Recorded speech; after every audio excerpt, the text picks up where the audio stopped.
It's the second day of the ongoing Vijayadashami today, the biggest Hindu festival of the year. Those unable to receive blessings from the elderly yesterday will be travelling to their loved ones to celebrate the festival today and until the full moon day or the Kojagrat Purnima.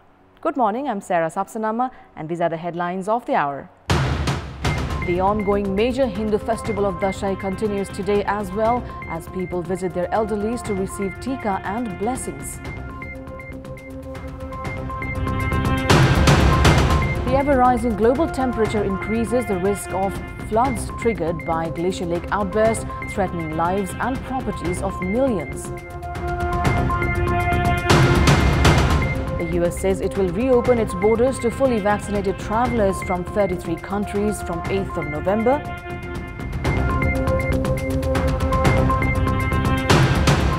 And Chennai Super Kings defeat Kolkata Knight Riders by 27 runs at the Indian Premier League final to claim their fourth league title. People continue to visit their relatives and family members, receiving tika, jamara and blessings today as well, a day after the 10th day of the country's biggest festival Dashai was celebrated across the country yesterday with much fanfare and fervour. People across the country travel far to visit their relatives and elders to receive tika, jamara and blessings from the elderly. That will continue for 5 days until the full moon day of Kojagrat Purnima, which is coming Wednesday. People could be seen heading to homes of their family and relatives early from this morning.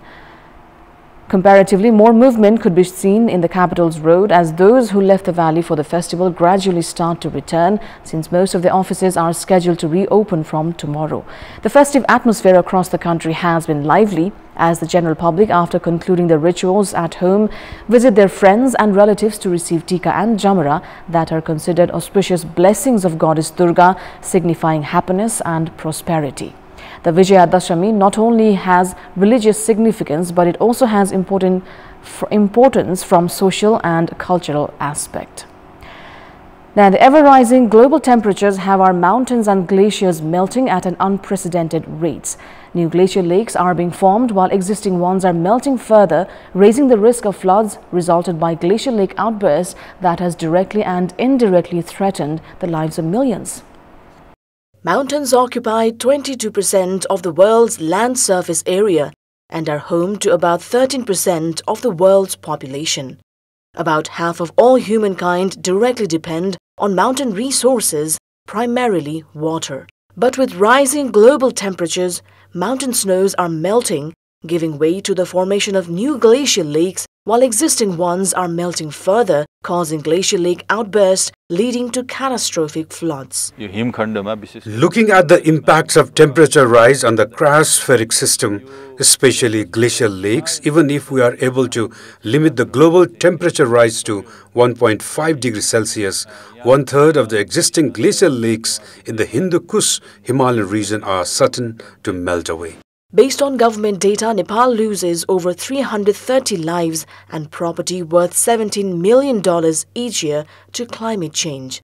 A study by ICIMOD has highlighted that out of existing 2,070 glacial lakes in Nepal, 21 are at alarming risk of outburst. 15 districts, including Solukhumbu and Sangkhwasava, have been ranked as districts at very high and high risk of glacial lake outburst.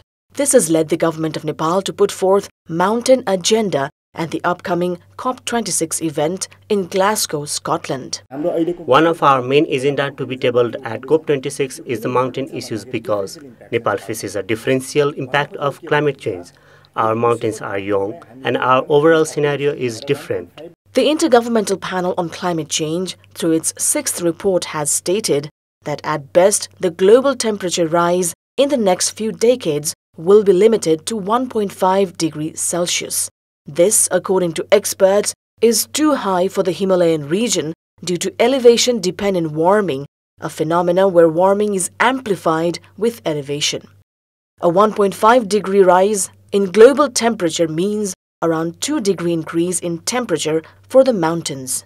This means some part of Nepal will have excess water, while others will face drought, and the direct impact will see incidents like glacial lake outburst.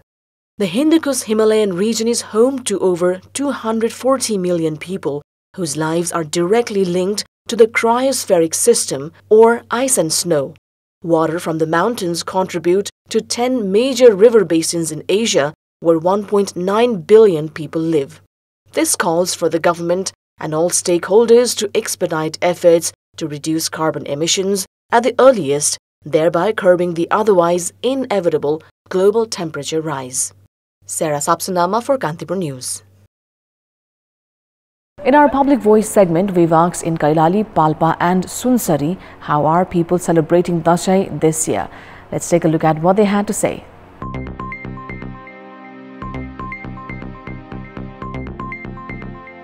आमा बुवा दाजुभाइसँगै हुनुहुन्थ्यो घरमै बसेर टिका टालो गरियो पोहोरभन्दा अहिले चाहिँ अलि रमाइलो र अलि विशेष छ टिका जमरा लगाएर आफन्त भेटघाट भयो रमाइलो भयो मिठा मिठा परिकार पकाएर खाएर साथीभाइ सबैजनासँग घरमै बसेर रमाइलो गरेर मनाइयो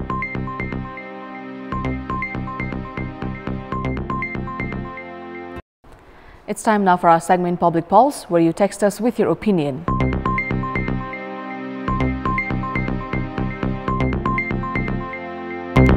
The question is, how can the accidents triggered by installation of additional lights on vehicles be minimized?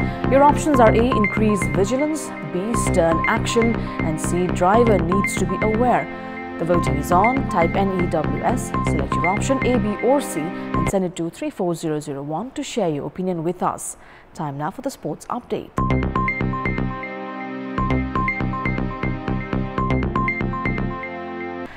Nepal and India are set to meet in the final of the SAF Championship 2021 later today.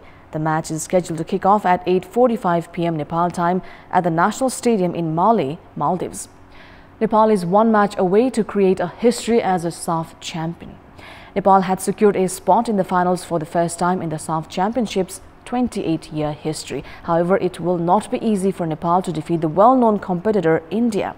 Anjan Vishta will miss today's final match as he has been handed 2 yellow cards in 2 previous matches. Anjan contributed a penalty goal in the match against Bangladesh in the league round to book a place in the finals. The absence of Anjan Vishta, who had scored 7 goals for the national team, could be a setback for Nepalese team. The Nepalese team is all set to take avenge of 1-0 loss with India in the league stage. Head coach Abdullah Al-Mutairi was criticized for taking defensive strategy in the match against India. Assistant coach Kiran Shrestha, however, has assured that the mistake will not repeat.